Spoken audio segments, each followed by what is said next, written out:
নোটেগাছ YouTube চ্যানেলে আপনাদের স্বাগত। আজ আপনাদের জন্যে বিমল করের লেখা জননী।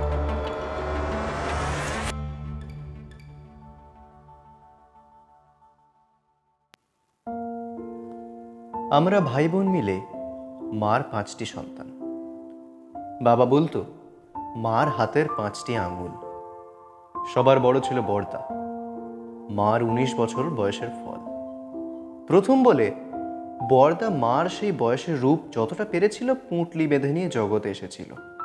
শুনেছি ঠাকুরমা বলতো, অত রং অমন চোখ নিয়ে যদি এলি তবে দাদু মেয়ে হয়ে এলি না কেন? ঠাকুরমার ক্ষোভ বছর দুয়েক পরে মা মিটিয়ে দিল। এবার এলো বড়দি। বড়দা পুরুষ মানুষ বলে ওপর ওপর থেকে মার রূপ চুরি করেছিল। বড়দি মেয়ে বলে আমাদের মার অন্তর থেকে সব যেন শুষে নিয়ে ঠাকুরমার কোলে এসে পড়ল। নয়নের মনির মতন করে ঠাকুরমা বুড়ি বড়দিকে 3টি বছর আগলে রেখে লালন পালন করে ঝুলন পূর্ণিমাতে মারা গেল। বুড়ি মারা যাবার সময় আমাদের 3 বছরের বড়দিকে মরণের ঘরে রাধা কৃষ্ণর গল্প শোনাচ্ছিল। শোনাতে শোনাতেই স্বর থেমে গেল। আমরা এসব গল্প মা বাবার কাছে শুনেছি। বাবাই বেশি বলতো। বাবারই অতীত মোহ অতিরিক্ত ছিল। বড়দির পর আমাদের মেজদা।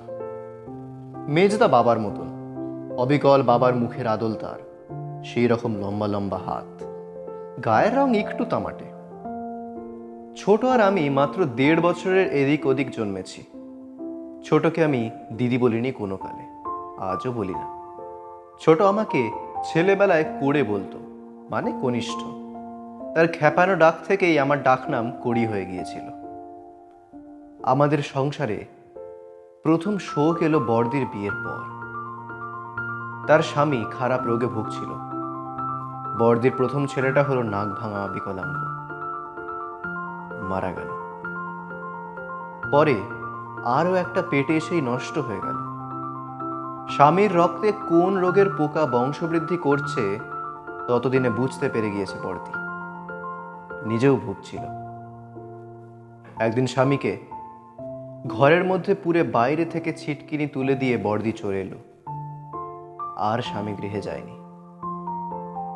বড়দির পর দ্বিতীয় শোক মেজদার অন্ধ হওয়া। মেজদা দানাপুর যাচ্ছিল কাজে। ট্রেনে বড় ভিড়, যাত্রীরা ঢোকার দরজা বন্ধ করে রেখেছিল। মেজদা পান কেনার জন্য জানালা খুলে পানালাকে ডাকছিল। এক দঙ্গল বেহারিকে আসতে দেখে গোলমালের ভয়ে কাচের জানালা নামিয়ে চুপ করে বসে থাকলো। তারা প্রথমে দরজার কাছে গিয়ে ধাক্কাধাক্কি করলো, পরে জানালার কাছে এসে ক্ষিপ্তভাবে কি বলছিল। কামরার লোক মেজদাকে জানলা খুলতে বারণ করলো। তখন খুব আচমকা বাইরে থেকে একটা লোক তার টিনের সুটকেস জানালা ছুঁড়ে মারল। কাঁচ ভেঙে তার ধারালো ফলা মেজদার চোখে মুখে ঢুকে গেল। রক্তে সর্বাঙ্গ হলো লাল।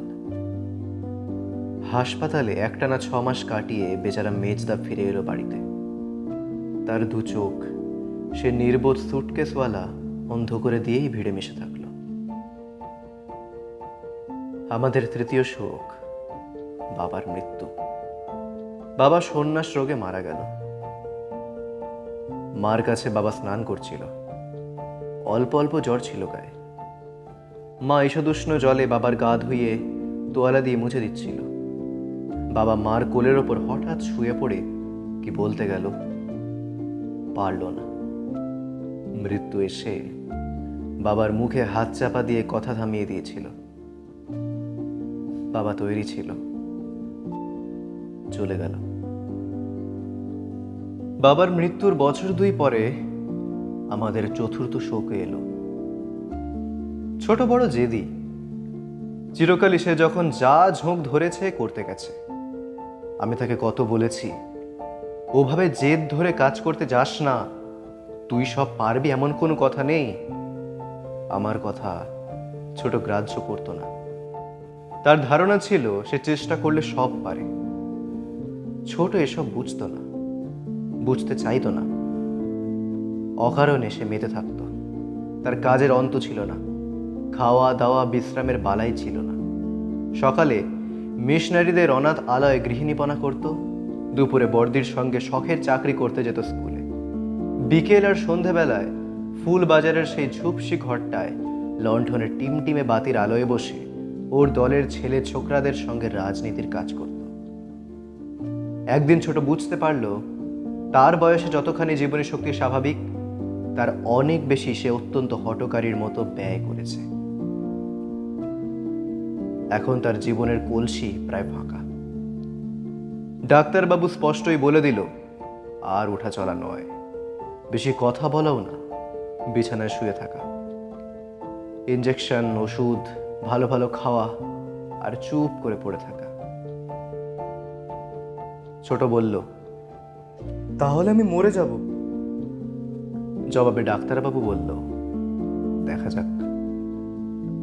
সেই থেকে ছোট বিছানায়। বছর পুরো হয়ে গেছে, আরো কিছুদিন থাকতে হবে।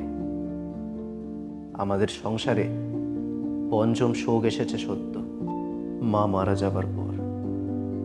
এই ফাল্গুনের গোড়ায় মা চলে গেল। মার মাথার চুল সাদা হয়েছিল, গালের চামড়া দুধের জুড়ানো স্বরের মতো কুঁচকে এসেছিল। কপাল ভরা দাগ আর আত পাকা ছানি চোখ নিয়ে মা বিদায় নিল। যাবার সময় দেখে গেল তার হাতের 5টি আঙুলই একে অন্যের পাশে রয়েছে। তখনও সকালে হিম পড়ে। আমাদের দোতলার বড় বারান্দা শিশিরে ভিজে রয়েছে, সূর্য ওঠেনি, রং ধরেছে সবে। মার বিছানার চারপাশে আমরা 5 জন দাঁড়িয়ে। মা চলে গেল। বড়দা আগেই বলেছিল আমরা বারোয়ারি শ্মশানে মাকে নিয়ে যাব না, আমাদের বাড়ির বাগানে দাহ করব। পরে সেখানে একটা বেদি করে রাখবো। বিঘে খানেকের ওপর জমি নিয়ে আমাদের দোতলা বাড়ি, 5 বিঘের বাগান, পাঁচিল দিয়ে ঘেরা। উপরের দিকে যেখানে করবীর ঝোপ, স্থলপদ্মর রাশিকৃত গাছ, ঘাসের জঙ্গল, সেই দিকটা মাকে দাহ করার জন্য আমরা বেছে নিয়েছিলাম। ঘাস জঙ্গল পরিষ্কার করে কদম গাছটাকে মাথার কাছে রেখে মার চিতা তৈরি হলো। পাশে বুড়ো কাঠচাপা দাঁড়িয়ে থাকলো, আমাদের বাবার মতন দেখাচ্ছিল তাকে। তারপর মার দাহ হলো। যখন আগুন তার অকলুষ শিখা বিস্তার করে মার শরীর আগলে রেখেছিল, তখন আমি আমাদের 5 জনকে দেখছিলাম। বড়দা খানিক রোদ খানিক ছায়ায় দাঁড়িয়ে এক দৃষ্টে চিতার দিকে তাকিয়েছিল, মাঝে মাঝে কি বলছিল। বর্দি কদম তলায় মাটিতে গালে হাত দিয়ে বসেছিল। মেজদা বর্দির পাশে আসন পা করে বসে, 2 হাত বুকের কাছে, তার অন্ধ চোখ চিতার দিকে। কাঠ চাপার গুঁড়িতে হেলান দিয়ে ছোট ফোলা ফোলা মুখ করে বসে। আর আমি ছোটর কাছে চুপ করে দাঁড়িয়েছিলাম। ছোট একসময় বলল, এখন কি জল খেতে আছে রে? আমার বড় তেষ্টা পেয়েছে। আমি কিছু জানতাম না। বললাম, এখন না, আর খানিকটা পরে খাস। এখন চৈত্র মাস, চৈত্রের শুরু সবে। মার শ্রাদ্ধ শান্তি চুকে গেছে। যে জায়গায় আমরা আমাদের মাকে দাহ করেছিলাম, সেই জায়গা পরিষ্কার পরিচ্ছন্ন, চারপাশটা যেন নিকোনো। শ্রাদ্ধর পরপরই আমরা ওখানে সুন্দর করে বেদি করেছি। কাশের সাদা পাথর দিয়ে বেদিটা মোড়া। এখনো যেন কাঁচা গন্ধ লেগে আছে ওর গায়ে।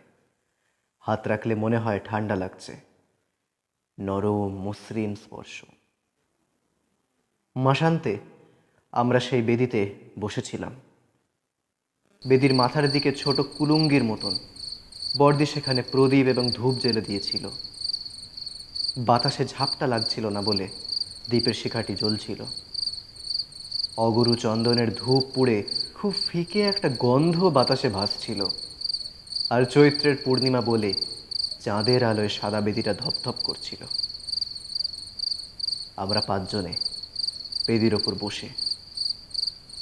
বড়দা বলল, আমরা যতদিন বেঁচে আছি, মাসের এই দিনটিতে সবাই একসঙ্গে এসে এখানে বসবো। একটু থামলো বড়দা।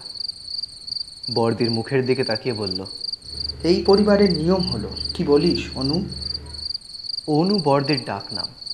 পুরো নাম অনুপমা, ছোটর নাম নিরুপমা। বর্দির সঙ্গে মিল করে রাখা।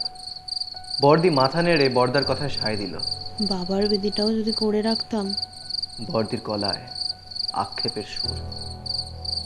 বর্দির আক্ষেপ খুবই সঙ্গত, কিন্তু তখন তো আমাদের মাথায় এ বুদ্ধি আসেনি, মাও কিছু বলেনি। বর্দা কয়েক দণ্ড আকাশের দিকে চেয়ে থাকলো, তারপর নিঃশ্বাস ফেললো মুখ নামিয়ে, বলল, খুবই ভালো হতো, তবে মা রাজি হতো কিনা কে জানে। রাজি হতো না কেন? মা কেন রাজি হতো না? হতো না হয়তো, সবাই সব পছন্দ করে না। সংস্কার, আমরা বোধহয় অনেক কিছুই পুরোপুরি অগোচরে রাখতে চাই। মেজদা হঠাৎ কথা বলল। তার অন্ধ চোখ একদিকে স্থির রেখে মেজদা বলল, শ্মশানে পুড়িয়ে আসার সময় আমরা কি ভাবি জানো দিদি? অনেকের মধ্যে দিয়ে এলাম, যেন সঙ্গী সাথীর মধ্যে। মরার পর আবার সঙ্গী সাথী কি? কিছু না, মানুষ তবু ভাবে। তুই জানিস না ছোট, কত মানুষ মৃত্যুর পর আত্মার অবস্থাকে তীর্থযাত্রা কল্পনা করে নেয়। আমরা সকলে মেজদার দিকে তাকিয়ে বসেছিলাম। মেজদার গলার স্বর গোল ও নিটোল, বাঁশের আড়বাঁশির মতন মোটা। এই স্বর শুনলে অনুভব করা যায় মেজদার গলার সবটুকু অন্তর থেকে এসেছে। মেজদার কথাবার্তাও অন্যরকম। আমরা মনে মনে অহরহ কথা বলি, মুখে নয়। মনের সেই শব্দহীন বাক্যস্রোত যদি শব্দময় হয়ে ওঠে, এইরকম শোনাবে হয়তো মেজদার কথার মতো। বর্দি বলল, তুই স্বর্গের কথা বলছিস দিনু?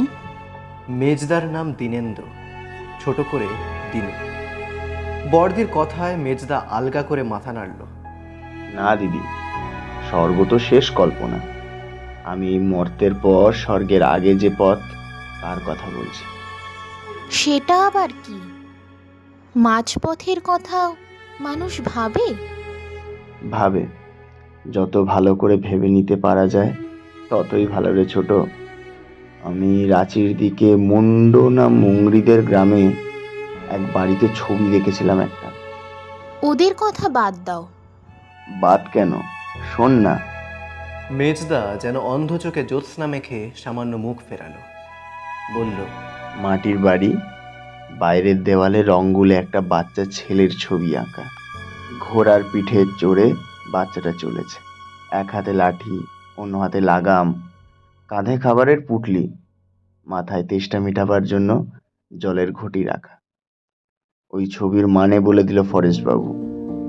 ও বাড়ির ছেলে মারা গেছে, তাই ওই ছবি। বর্দি দুঃখ পেল। মানেটা তুমি শোনো দিদি, বড় অদ্ভুত লাগে।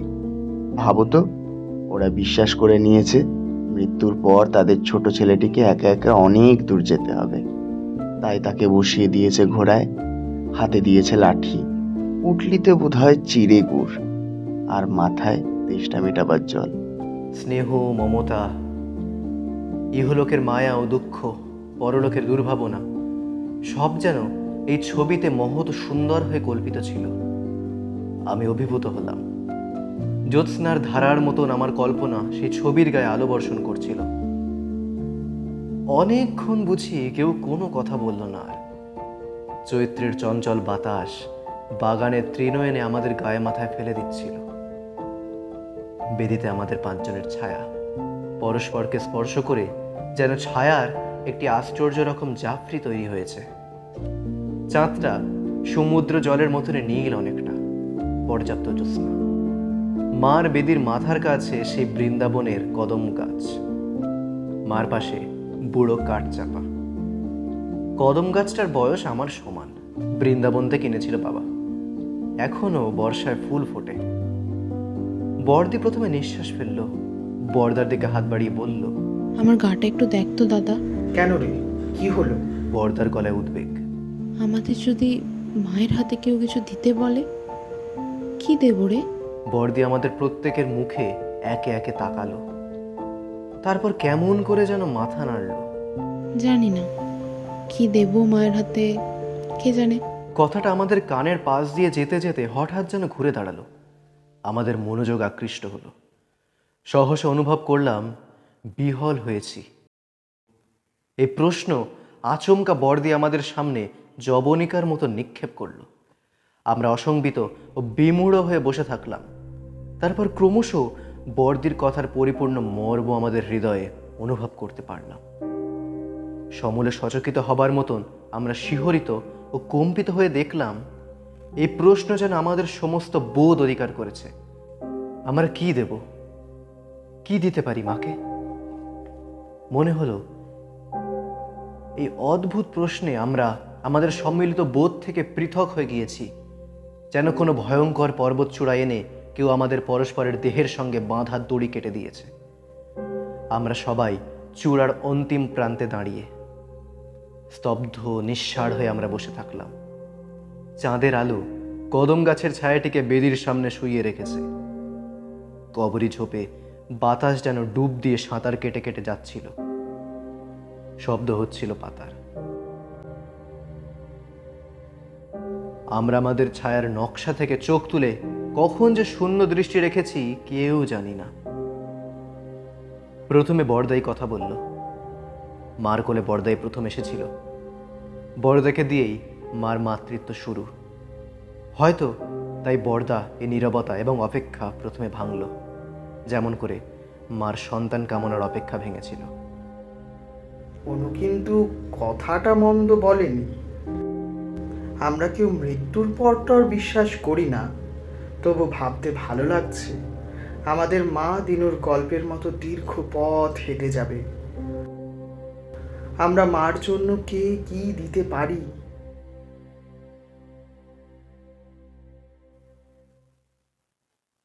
আমরা প্রকৃতপক্ষে ওই একই চিন্তা করছিলাম।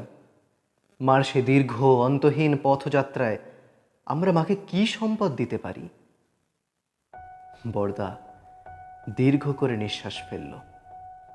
কদম ছায়ের দিকে তাকিয়ে থাকলো কয়েক দণ্ড, তারপর মুখ তুলে বলল, কি যে দেব আমিও ঠিক ভেবে পাচ্ছি না। মার অনেক দুঃখ ছিল, অনেক। আমি সব দুঃখের কথা জানি না। একটা দুঃখ জানি, আমায় নিয়ে। আমার মনে হলো বড়দা ঠিক আমার মতন করেই ভাবছে। এ সংসারে মা কি পায়নি, কি অভাব তার ছিল, কি পেলে মার সে অভাব থাকতো না, আমরা এখন তাই ভাবছিলাম। মার এই পরবর্তী যাত্রায় আমরা বোধহয় মাকে সেই জিনিস দিতে চেয়েছিলাম যা এখানে দিতে পারিনি। সেরকম দুঃখ তো আমার জন্যেও মার ছিল। ছোট বলল বড়দাকে লক্ষ্য করে। আমাদের সবাইয়ের জন্যই ছিল। তাহলে কি আমরা মার হাতে সেই দুঃখগুলো আর দিতে চাই না? তাছাড়া আমরা আর কি দিতে পারি? চাল, কলা, জল আমাদের মার দরকার নেই। মাকে যদি আমরা সেই মনের জিনিসগুলো দিতে পারি, এখানে যা দিতে পারিনি মার কাজে লাগবে। কাজ শব্দটা বড়দা টেনে বড় করে উচ্চারণ করল। আমি মনে মনে বড়দার কথায় সায় দিলাম। মাকে আমরা অন্য কিছু দিতে পারি না। তুই তো জানিস অনু, আমি বিয়ে করিনি বলে মার মনে বড় দুঃখ ছিল, অভিমান। মার কি স্বাদ ছিল আমি জানি, কিন্তু আমার ইচ্ছে ছিল না। আমার জন্যে মা মেয়ে পছন্দ করে রেখেছিল। বাবা সেই মেয়েকে আশীর্বাদ করতে যাবে বলে ঠিক করেছিল। আমি অমত করাই আর ব্যাপারটা শেষ পর্যন্ত এগায়নি। তুমি অমত করলে কেন? আমি বড়দার ওপর যেন অপ্রসন্ন হয়ে বললাম। কেন করলাম? বড়দা আমার দিকে তাকালো, তাকিয়ে থাকলো, পলক ফেললো না। তারপর অতিশয় স্নিগ্ধ হয়ে বলল, আমার বন্ধু অবনীর সঙ্গে মেয়েটির ভাব ছিল। তাহলে সন্দেহ? না রে, সন্দেহ নয়। মেয়েটিকে অবনী ভালোবাসত। মাকে আমি বলেছিলাম, মা বলেছিল, কিন্তু কনক যে অপরূপ সুন্দরী, এ মেয়ে এলে আমার সংসারের বংশধরেরা কত সুন্দর হবে ভেবে দেখ। কয়েক দণ্ড থেমে বড়দা যেন মার সঙ্গে তার সেই কথোপকথন স্মরণ করলো। আমি সৌন্দর্য ভালোবাসি, কিন্তু ভালোবাসা আরও বেশি ভালোবাসি। অনেকক্ষণ আর কথা বলল না, বেদির দিকে তাকিয়ে থাকলো। মা এই কথাটা কেন যে বুঝলো না।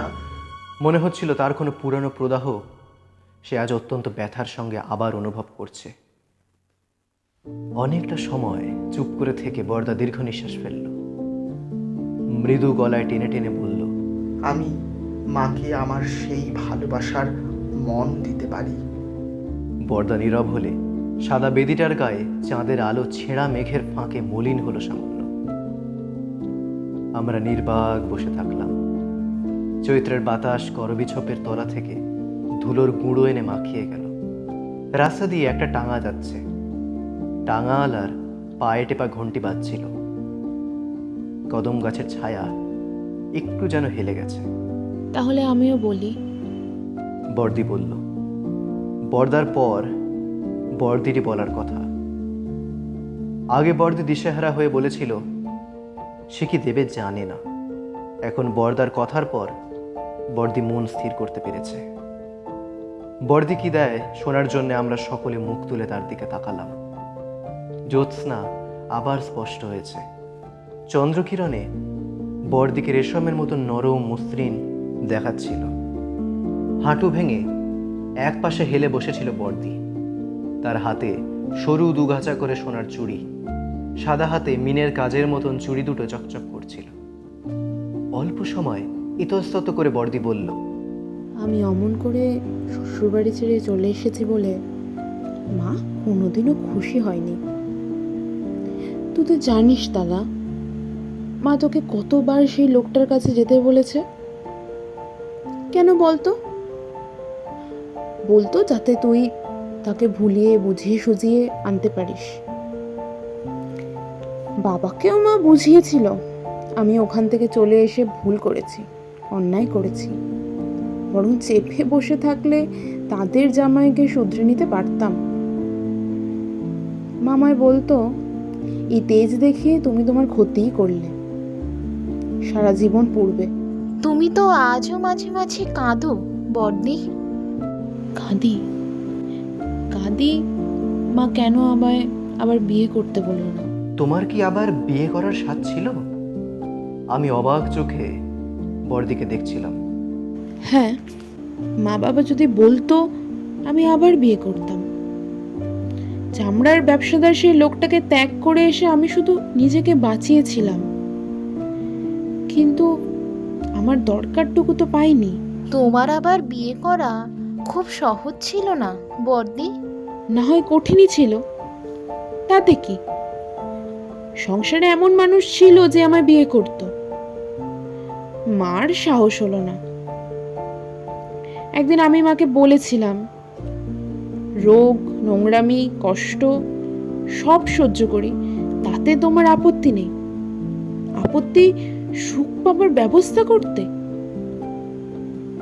মা খুব অসন্তুষ্ট হয়েছিল, বলেছিল এবারের মর্যাদা নষ্ট হোক, আমি এমন কিছু করতে দেব না।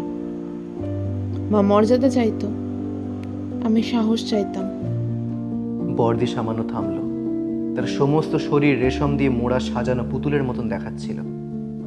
ভাঙা হাঁটু, মাটির ওপর ভর করা হাত। নিঃশ্বাস ফেলে বর্দি বলল, মাকে আমি মানুষের উচিত সাহস দিতে পারিনি, মা যেন সেই সাহস পায়। কথা শেষ করে বর্দি আকাশের দিকে চোখ তুলল। আমরা স্তব্ধ। চৈত্রের বাতাস এসে কদমের কয়েকটি শুকনো পাতা ফেলে গেল। চাঁদের আলোয় একটা কাঠবিড়ালি কাঠ চাঁপার ডাল বেয়ে এগিয়ে এসে আবার ছুটে পালালো। বেদির কুলঙ্গির মধ্যে প্রদীপটা অকম্পিত জ্বলছে। ধূপধুনো ফুরিয়ে গেছে। আমরা আর গন্ধ পাচ্ছিলাম না। এবার মেজদার পালা। আমরা মেজদার কথা শোনার জন্য অপেক্ষা করছিলাম। মেজদা কিছু বলছিল না। ছোট মেজদার গায়ে হাত দিল। মেজদা? মেজদা মাথা নাড়ল। এখনো কিছু ভেবে পাইনি। তোরা বল, তুই বল ছোট। ছোটর স্বভাবই আলাদা। তারও তো খুঁটিয়ে খুঁটিয়ে ভাবনা নেই। ছোট একবার প্রদীপের দিকে তাকালো, একবার আকাশের দিকে। খুক খুক করে কাশলো কবার। তারপর বলল, এত অল্প বয়সে আমার এমন একটা বিশ্রী অসুখ করলো বলে মা বেচারি বড় কষ্ট পেয়েছিল। ভাবতো আমি আর বাঁচবো না। আমিও প্রথম প্রথম সেই রকম ভেবেছি। মা বলতো, তুই নিজে ইচ্ছে করে এই অসুখ বাঁধালি। কি বোকার মতো কথা বলতো বর্দি। অসুখ কি কেউ ইচ্ছে করে বাঁধায়, না অসুখে সুখ আছে? এক দমকে কথা বলছিল ছোট। বলতে বলতে থামলো। মনে হলো সে কোনো কিছু না ভেবেই কথা শুরু করেছিল, তারপর খেই হারিয়ে ফেলেছে। কি বলবে ভেবে পাচ্ছে না। আমরা চুপ করে থাকলাম। ছোট একটু যেন অপ্রস্তুত হলো। মাথার বেনি বুকের কাছে টেনে আঙুলে জড়িয়ে 2-4 বার ঘোরালো। ছোটর গায়ে হালকা রঙের একটা শাড়ি, গায়ে অর্ধেক হাত জামা। ছোটর কপাল ছোট, দুপাশের চুল তার প্রায় সবটুকু কপালই ঢেকে ফেলেছে। নাকটি লম্বা, চোখ দুটি খুব কালো। ছোটর হঠাৎ থেমে যাওয়া, হঠাৎ অপ্রস্তুত বোধ করা এবং এই আপাতত চাঞ্চল্য থেকে মনে হলো ছোট যেন খেই খুঁজে নেবার চেষ্টা করছে। আরও একটু সময় নিল ছোট। সে তার কথা খুঁজে পেল। অসুখ কেউ ইচ্ছে করে বাঁধায় না, অসুখে সুখ নেই, তাও ঠিক। তবু আমি এই অসুখে পড়ে একটা সুখ পাচ্ছিলাম। তুমি তো জানো বর্দি, অসুখের সময় আমার বন্ধু টন্ধুরা খোঁজ খবর নিতে আসতো। বেশি করে আসতো সুশান্ত, প্রায় রোজই। অনেকক্ষণ থাকতো, আমায় ভোলাবার চেষ্টা করতো, বলতো এই অসুখ কিছুই না। মা কেন জানি এটা পছন্দ করতো না, একেবারেই নয়। একদিন মা আমার সামনে সুশান্তকে বলল, তুমি তো ডাক্তার নও, কেন অযথা ওসব কথা বলো, বিরক্ত করো না। সুশান্ত তারপর থেকে আর আসতো না। আমি মাকে বলেছিলাম, অকারণে তুমি ওকে অপদস্থ করলে। মা বলেছিল, ওরা আমার অনেক করেছে, তোমায় মাতিয়ে এই অসুখ দিয়েছে, তা দিক, আর আমার সুখ দরকার নেই। ছোট আকাশ থেকে চোখ নামালো। তার গলা পাতলা, কাঁপছিল চোখ, যেন একটু চিকচিক করছে। মা আমার অসুখটাই দেখেছিল, সুখ দেখেনি। মা জানতো না জগতে সব রোগ কেবল ডাক্তার দিয়ে সারানো যায় না। আশা পাওয়া অনেক, ভরসা পাওয়ার কত শক্তি। আমি মাকে আর কিছু দিতে পারি না, মন ছাড়া, আশা ছাড়া, ভরসা ছাড়া। মা যেন তার মনে ভরসা পায়। ছোট নীরব হলো। মার বেদিতে কদম ছায়া উঠে এসেছে। বর্দার পাশ দিয়ে ছায়াটা বর্দির কোলে গিয়ে বসেছে। বাতাবি লেবুর গাছটা অনেক দূরে। তার মাথার ওপর দিয়ে ভাঙা দেওয়ালের ফাঁকে রেল লাইনের বাতি চোখে পড়ছিল আমার। দশরাত ধোপার কুঠিতে ওরা গান গাইছে। গত সপ্তাহে দশরথের ছেলের বিয়ে হয়েছে। আজও থেকে থেকে সেই আনন্দের লহরী তোলে তারা। খুব যেন ক্লান্ত হয়ে ছোট তার মাথা আমার কাঁধে রাখলো। করি, এবার তোর পালা। বর্দা বর্দি আমার দিকে তাকালো। মেজদা তার অন্ধ চোখ অনুমানে আমার দিকে ফিরিয়ে রাখলো। সহসা অনুভব করলাম ওর আমার হৃদয় লুকানো মার ছবি দেখার জন্য সতৃষ্ণ চোখে চেয়ে আছে। আমার ভয় করছিল। কাঠগোড়ায় দাঁড়ানো কোনো সাক্ষীর বোধহয় জবানবন্দি দেবার সময় এই রকম ভয় হয়। এই মুহূর্তে সকলই স্তব্ধ। চৈত্রের বাতাসও শান্ত হয়ে আছে। দুধের ফেনার মতন জ্যোৎস্নায় আমার 4টি উৎকর্ণ আত্মীয় নিষ্পলকে আমায় দেখছে। বর্দার দিকে তাকিয়ে আমি কথা বলার আয়োজন করছিলাম। বর্দার পাশ দিয়ে বেদির কুলঙ্গিতে প্রদীপ চোখে পড়ছিল। শিখাটি স্থির, মার চোখের মতন শিখাটি যেন আমায় লক্ষ্য করছিল। ভেবে পাচ্ছি না। আমি বললাম, আমার মন স্থির নয়, নিঃসংশয় নয়। দ্বিধায় গলায় জড়িয়ে জড়িয়ে বললাম, কখনো মনে হচ্ছে অনেক কিছু যেন দেবার আছে, আবার মনে হচ্ছে কিছু নেই। আমি সবচেয়ে ছোট বলেই মা আমায় তার শেষ গচ্ছিত ধনের মতন করে সরিয়ে রেখেছিল। মানুষ যেমন করে সিন্ধুকে অবশিষ্ট অলংকার তুলে রাখে, অনেকটা সেই রকম। ব্যবহার করতো না, দেখতো না।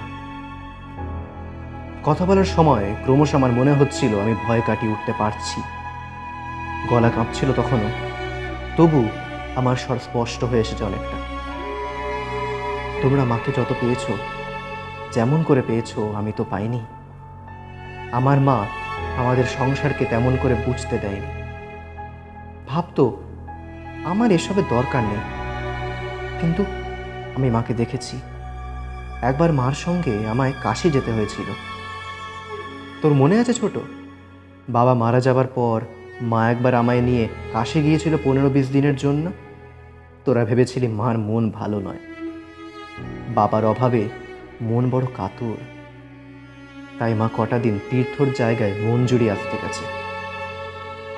হয়তো খানিকটা সেই উদ্দেশ্যেই মা গিয়েছিল, কিন্তু সবটা নয়। আমার গলা স্পষ্ট হয়ে উঠছিল, আমি আর ভীত হচ্ছিলাম না। আমার মনের সামনে সব স্থির হয়ে গিয়েছিল, যা খোঁজার আমি যেন তা পেয়ে গিয়েছিলাম। প্রদীপ শিখাটি শেষবারের মতন দেখে আমি চোখ ফিরিয়ে নিয়ে মেজদাকে দেখছিলাম। কাশিতে বাবার এক বন্ধু থাকতো, আমি কখনো তার নাম শুনিনি। শচীন জ্যাঠামশাই? হ্যাঁ, তুমি তাহলে জানো? জানি বই কি, শচীন জ্যাঠাকে আমি কতবার দেখেছি, তুইও দেখেছি সোনু। দেখেছি। বাবার সঙ্গে ব্যবসা করত, তারপর কি হয় আলাদা হয়ে গেল, পরে আর আমি শচী জ্যাঠার কথা শুনিনি। নানা জায়গায় ঘুরে শেষে তিনি কাশিতে গিয়ে শেষ জীবন কাটাচ্ছিলেন। আমি বললাম। বলার সময় শচীন জ্যাঠামশায়ের কাশির সংসার আমার চোখে ভাসছিল, স্পষ্ট অনাবৃত। বাঙালি টোলার অন্ধকার গলিতে নরকের মতন ছোট ছোট খুপড়ি ঘরে ওরা থাকে। উনি স্থবির হয়ে পড়েছেন, স্ত্রী শ্বাসরোগে শয্যাশায়ী, বড় ছেলে হোটেলের গাইডগিরি করে, দুটি মেয়ে, একটি পা খোঁড়া হয়ে গেছে টাঙা থেকে পড়ে, অন্যটি কোন বাড়িতে যেন রান্না বান্নার কাজ করে দেয়। ছেলের বউ মারা গেছে দুটি বাচ্চা কাচ্চা রেখে। কাশির সে অন্ধকার সরু নোংরা পাতকুয়ে একটি অসহায় পরিবার গলা পর্যন্ত ডুবে। মা গিয়েছিল সেখানে বাবার পুরানো কোন ব্যবসায় শচীন জ্যাঠা কবে কাগজপত্রে বাবার অংশীদার ছিল সেটা নাকচ করিয়ে আনতে। উনি সে কথা মনেও রাখেননি, মনে রাখার কথাও নয়। তবু মা আইনের ফাঁক রাখতে রাজি নয়। কে জানে কবে এই গর্ত খুঁড়ে সাপ বেরোবে না। 100 টাকার দুখানা মাত্র নোট মা শচীন জ্যাঠার হাতে দিয়ে সেই পুরনো অংশীদারি বাতিল করে নিল। আমি মাকে বলেছিলাম, তুমি তো অনেক আগে এটা ওদের ছেড়ে দিতে পারতে মা, বাবাও তো কাঠের ব্যবসাটার করতো না। জবাবে মা বলেছিল, তুমি ছেলে মানুষ, বিষয় আশয়ের কিছু বোঝো না। ওই ব্যবসা অন্যের তদারকিতে দেওয়া আছে, বছরে 1000-2 টাকা বাড়িতে আসে, টাকাটা আমি অকারণে খোয়াবো? অত স্বার্থত্যাগ আমি শিখিনি। আমার গলার শিরা যেন কেউ আঙুলে জড়িয়ে জড়িয়ে টানছিল। সেই যন্ত্রণায় আমি কিছুক্ষণ আর কথা বলতে পারলাম না।